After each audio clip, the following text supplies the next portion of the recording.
Good afternoon, ladies and gentlemen of the press. This afternoon, His Excellency President Bola Ahmed Tinubu received in audience the acting chairman of the Federal Inland Revenue Service, Mr. Zach Adedeji, as well as the chairman of the Tax Policy Review Committee, Mr. Taiwo Oyedele, where the committee presented to Mr. President a report on quick wins achieved by the Tax Policy Review Committee in conjunction with directives given by His Excellency Mr. President on the day that committee was inaugurated.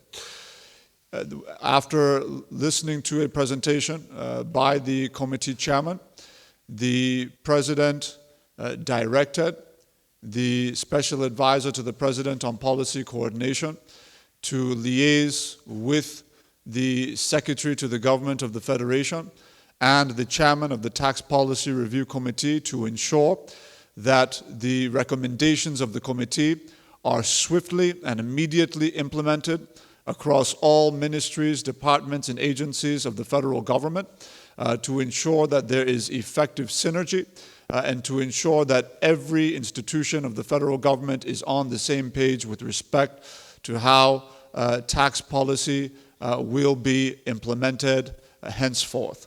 His Excellency Mr. President has also made available an opportunity for the recommendations of the Tax Policy Review Committee to be made a topmost priority at the next sitting of the Federal Executive Council meeting on Monday.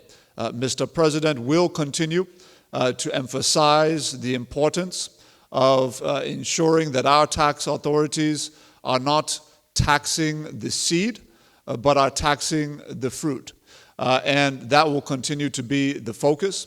We want to ensure that our citizens are receiving the best of public service provision, and that is only going to be possible when we have expanded the tax net to such an extent that we are collecting tax to GDP reaching the 18% threshold as directed and targeted by His Excellency Mr. President, without any undue burden being placed on the most vulnerable segments of our population, and without in any way increasing in any substantial form the taxes being levied on large-scale industry, medium-scale industry, and small-scale industry in the country.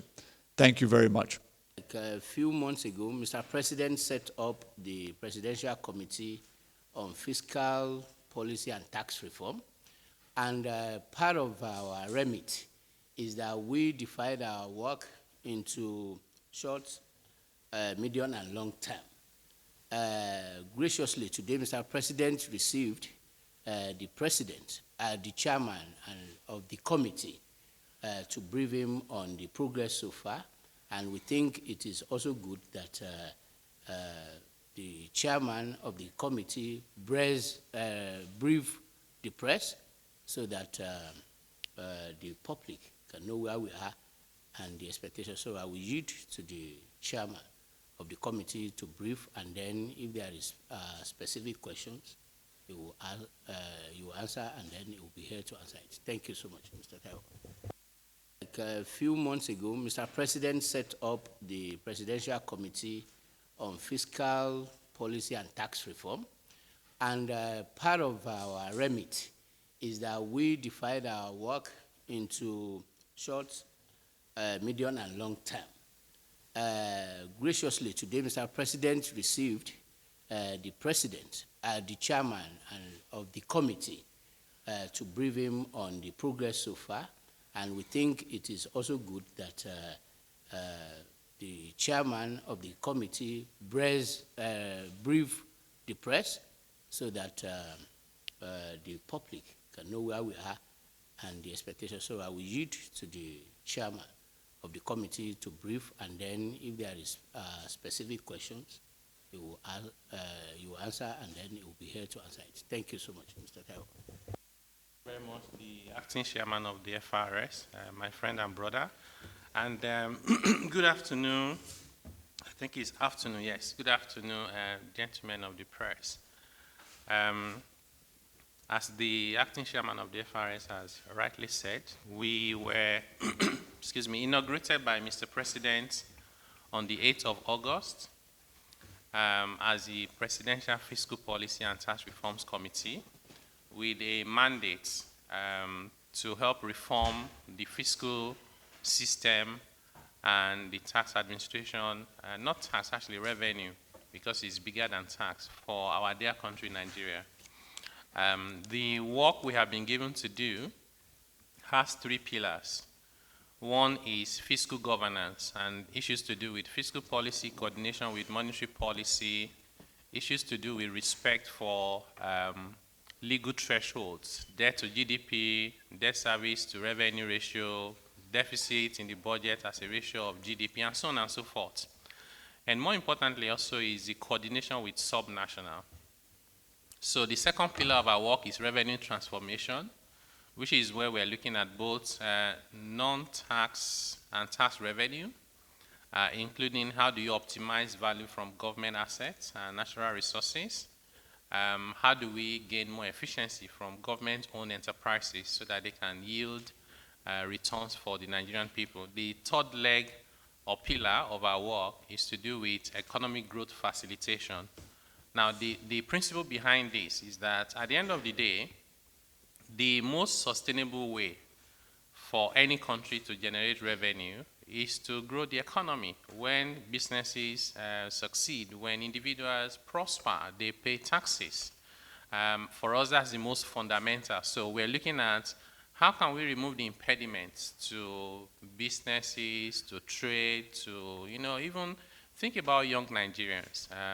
Many of them very smart and intelligent, but today we have legal and tax impediments that will not allow global organizations to hire Nigerians in Nigeria to work within the global value system. You call some call centers and an Indian is speaking, we think our English is better than the Indians. Why are they not hiring our young people?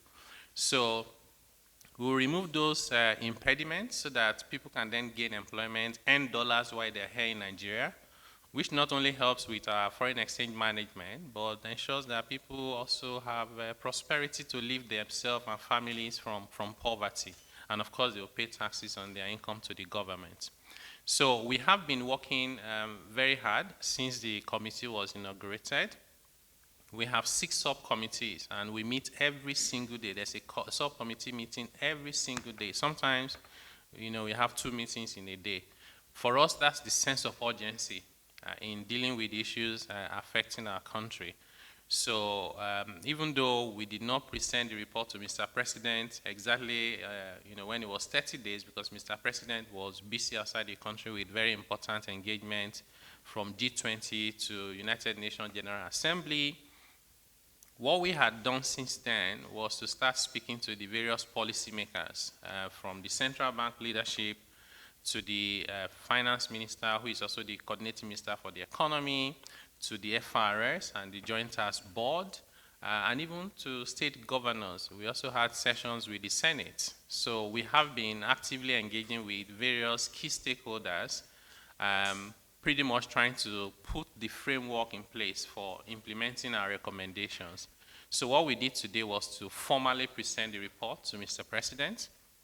But I'll say that, once we get the nod from Mr. President, it will be like just switching on, the tap, and then the implementation starts immediately. There's so much work for us to do. This is just, milestone number 1 is what we call the quick wins. The second phase, where we are now, is the critical reforms. Those critical reforms involves even rewriting our major tax laws, addressing something that everybody in this room will be very much familiar with, multiplicity of taxes. We have over 60 taxes and levies officially collectible by federal government, state government, and local government. Unofficially, those taxes are over 200, making life difficult for our people. So the objective we have, and that's what we're working towards, is to bring all of that to a single digit. So the taxes at all levels of government combined we think should be less than 10. Because actually, about 96%, actually more than that, of our revenue across federal, state, local government currently is generated from less than 10 taxes.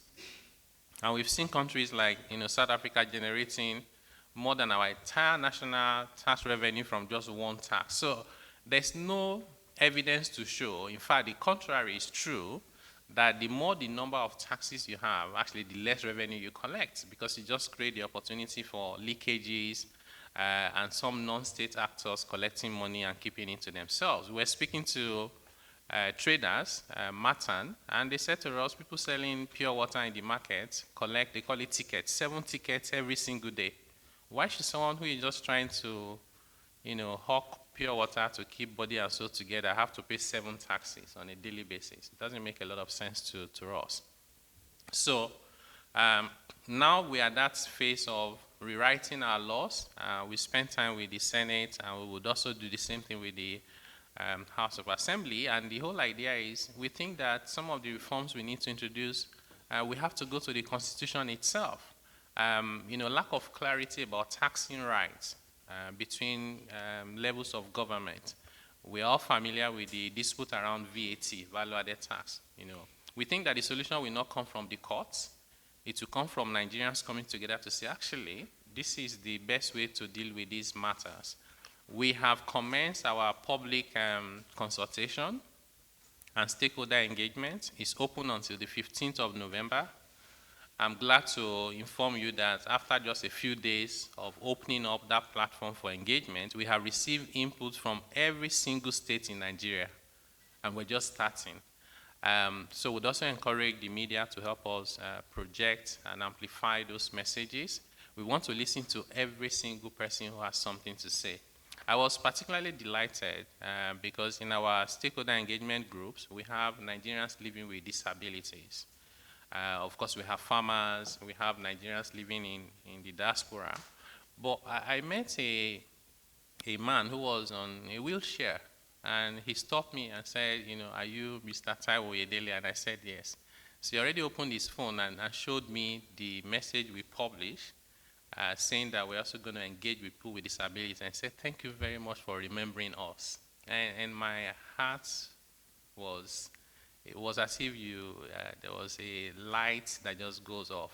And he said to me, they're working on their submission now to send to us, right? We want to listen to everyone. We want to hear everybody out. We want to co-create a solution for the future of Nigeria that we want. So let me stop there, and we're happy to take your questions. Thank you.